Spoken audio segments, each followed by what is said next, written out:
Assalamualaikum warahmatullahi wabarakatuh. Kembali lagi ke YouTube channel Apoteker Mamrun, media informasi dan edukasi terkait dunia obat.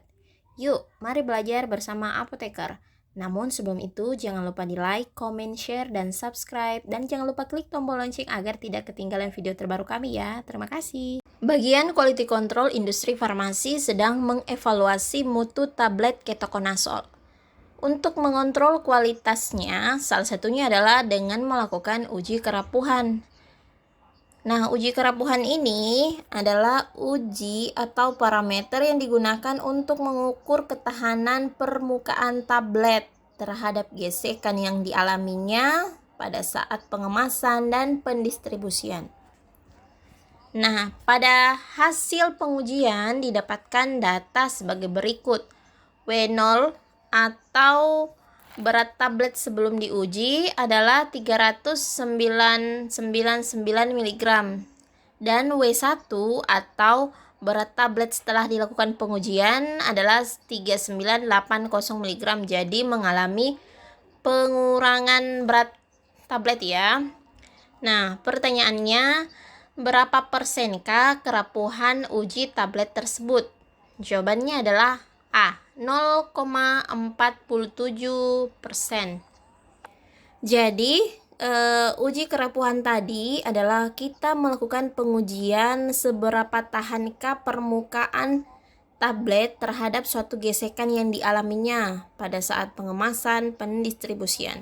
Nah, untuk mengetahui cara perhitungan persentase kerapuhannya, yaitu dengan cara persen kerapuhan sama dengan W0 dikurangi W1 dibagikan W0 dikalikan 100%. Jadi, berat tablet sebelum dilakukan pengujian dikurangi berat tablet setelah dilakukan pengujian, lalu dibagi dengan berat tablet sebelum pengujian dikalikan 100%. Nah, jawabannya adalah 0,47%. Nah, adapun syarat dari kerapuhan suatu tablet itu, tablet dikatakan baik apabila kerapuhannya tidak lebih dari 0,8%. Ini menurut literatur buku Lahman tahun 1994. Soal kedua, suatu industri farmasi obat tradisional akan melakukan pengujian terhadap Simplicia yang telah diproduksi. Adapun metode yang digunakan yaitu kita menyiapkan 3 buah tabung yang berisi air suling atau aquades.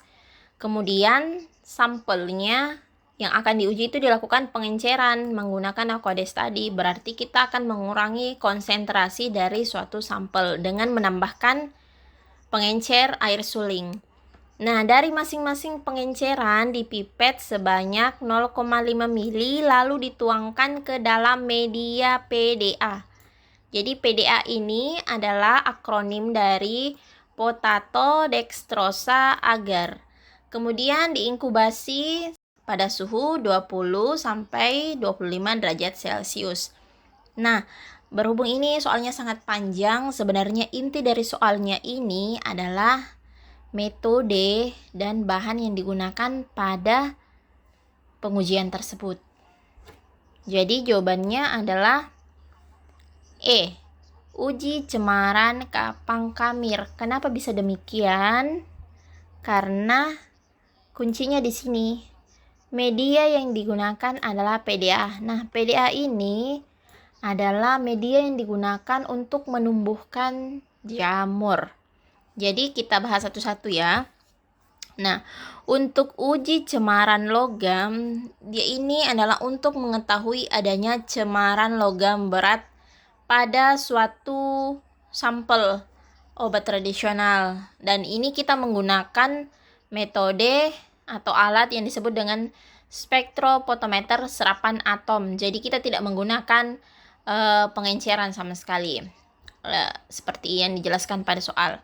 Nah, terus kalau yang kedua adalah uji cemaran aflatoksin. Nah, uji cemaran aflatoksin ini adalah untuk mengetahui adanya zat-zat yang bersifat toksin. Dan biasanya ini kita menggunakan metode KLT atau kromatografi lapis tipis. Jadi tidak seperti yang dijelaskan pada soal juga.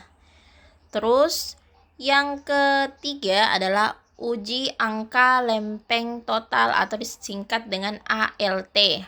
Jadi ini ALT. Jadi ALT ini adalah pengujian yang dilakukan untuk mengetahui adanya cemaran bakteri.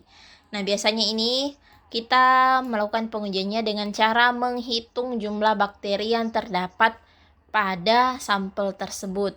Nah, bukan juga ya, karena di sini dijelaskan bahwa kita menuangkan media PDA. Nah, PDA ini adalah media yang digunakan untuk mengetahui pertumbuhan jamur. Jadi ALT ini bukan juga. Nah, yang keempat adalah cemaran bahan kimia. Ini juga bukan ya. Jadi jawaban yang tepat sesuai dengan clue pada soalnya adalah E. Uji cemaran kapang dan kamir. Kapang dan kamir ini adalah golongan jamur ya. Jadi pemeriksaan angka kapang kamir atau disingkat dengan AKK merupakan salah satu uji yang dilakukan untuk melihat kualitas bahan pangan atau obat tradisional dari aspek mikrobiologinya. Jadi tujuan dilakukan uji AKK ini sebenarnya adalah untuk memberikan jaminan bahwa sediaan obat tradisional ini tidak mengandung cemaran fungi atau jamur yang berlebih yang melewati batas yang ditetapkan, karena dapat mempengaruhi stabilitas dan aflatoksin yang berbahaya bagi kesehatan manusia. Nah, prinsip uji AKK ini yaitu pertumbuhan kapang kamir setelah diinokulasikan pada media PDA atau potato dextrosa agar. Jadi setelah sampelnya kita goreskan seperti yang terlihat pada gambar. Ini adalah medium, yang warna merah ini adalah medium. Yang bergaris-garis ini adalah sampel. Jadi apabila tumbuh seperti ini berarti itu mempertandahkan bahwa terdapat pertumbuhan jamur pada sampel yang diujikan. Nah, jadi ini adalah medium. Medium ini adalah wadah untuk pertumbuhan mikroorganisme. Nah, PDA itu salah satunya medium untuk pertumbuhan mikroorganisme jamur. Nah, ini adalah beberapa media untuk pertumbuhan mikroorganisme. Nah, salah satunya tadi seperti pada soal adalah PDA, potato dextrosa agar.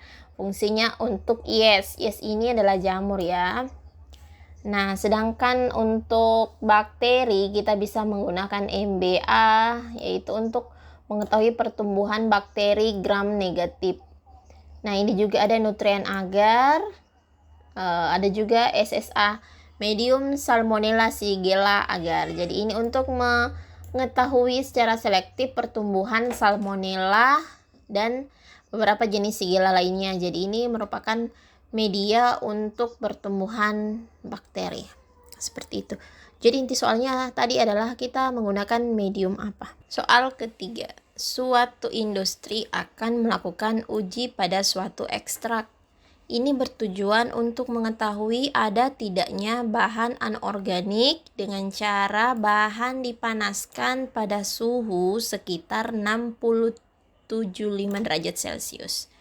675 derajat Celcius pada krus silikat yang sebelumnya telah dipijarkan dan ditara. Jadi inti dari pertanyaannya ini adalah adanya pemanasan pada suhu kurang lebih 675 derajat Celcius. Pertanyaannya apa nama dari pengujian tersebut? Jadi kita cari pengujian apa kira-kira yang melakukan pemanasan pada suhu sekitar 675 derajat Celcius. Jadi kita kaji satu-satu ya. Kalau untuk uji angka lempeng total tadi pada soal nomor 2 telah dibahas kalau uji ini adalah uji untuk mengetahui pertumbuhan bakteri pada suatu produk. Nah, ini kita melakukan kuantitas penjumlahan bakteri, jadi tidak ada proses pemanasan. Nah, untuk jawaban B, uji kandungan air. Jadi uji kandungan air ini dilakukan dengan cara gravimetri atau pengeringan. Nah, pada pengujian kandungan air ini kita menggunakan oven pada suhu 80 derajat Celcius selama 10 menit. Nah, jadi ini pada uji kandungan air ini ada proses pemanasan, namun pada suhu 80 derajat Celcius saja. Jadi tidak termasuk juga ya. Nah, kalau uji angka Kapang-Kamir, ini adalah pengujian untuk mengetahui adanya pertumbuhan jamur pada suatu produk, dan itu menggunakan medium PDA, potato dextrosa agar, dan tidak ada pemanasan. Nah, terus yang terakhir adalah uji organoleptis. Jadi uji organoleptis ini adalah pengujian yang dilakukan secara fisik dengan cara merasakan, mencium, melihat secara fisik sampel tersebut. Jadi bukan proses pemanasan. Jadi jawabannya adalah uji abu total. Nah, kadar abu ini digunakan untuk menunjukkan total mineral yang bersifat toksik atau racun yang terkandung dalam simplisia. Jadi semakin tinggi kadar abu, semakin banyak anorganik yang terkandung pada bahan tersebut. Soal keempat, bagian QC atau Quality Control industri farmasi sedang melakukan evaluasi volume terpindahkan dari sediaan suspensi domperidon 60 mili. Nah, setelah diukur, volume yang didapatkan adalah 50 mili, 57 mili. Dan syarat dari Farmakope Indonesia edisi 4, volume terpindahkan itu range-nya 95% sampai 100%. Nah, soalnya berapa persen hasil dari uji volume terpindahkan suspensi tersebut?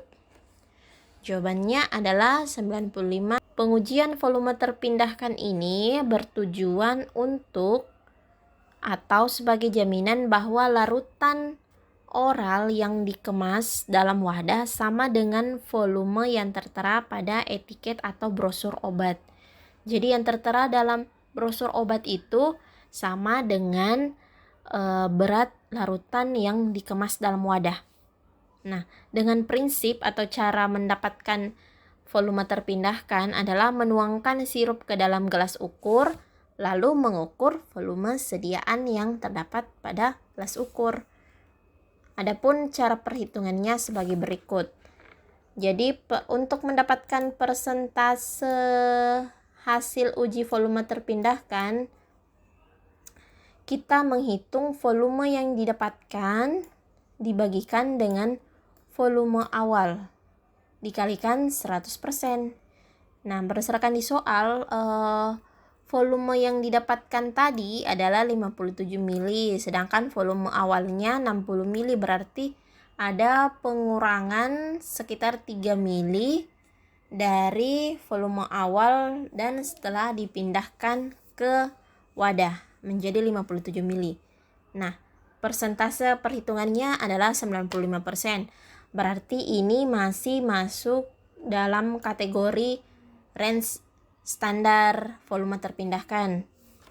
Berdasarkan Farmakope yang dijelaskan tadi bahwa standar dari volume terpindahkan itu masih dikatakan baik apabila persentasenya 95% sampai 100%. 95 sampai 100% ini adalah pengurangan dari volume awalnya ke volume akhir itu, tidak melewati dari besaran 95% ya, berarti itu masih dikatakan sesuai standar. Soal kelima, suatu industri membuat gel ketopropen di mana dalam formulanya dirancang agar penetrasi obat dapat meningkat sehingga kerja obat dapat maksimal. Pertanyaannya, bahan manakah yang tepat pada kasus tersebut? Jawabannya adalah propilen glikol. Jadi kita bahas satu-satu ya. Kalau HPMC itu singkatan dari hidroksi propil metil selulosa, di mana dia berbentuk serbuk yang digunakan sebagai bahan pengikat. Jadi HPMC ini disebut juga dengan gelling agent. Jadi dia ini bahan penjel untuk menghasilkan gel lebih bening, larut air, dan dia ini bersifat toksisitas rendah. Sedangkan sakarum laktis adalah bahan untuk menambahkan rasa manis. Sedangkan ini adalah gel, bukan tablet.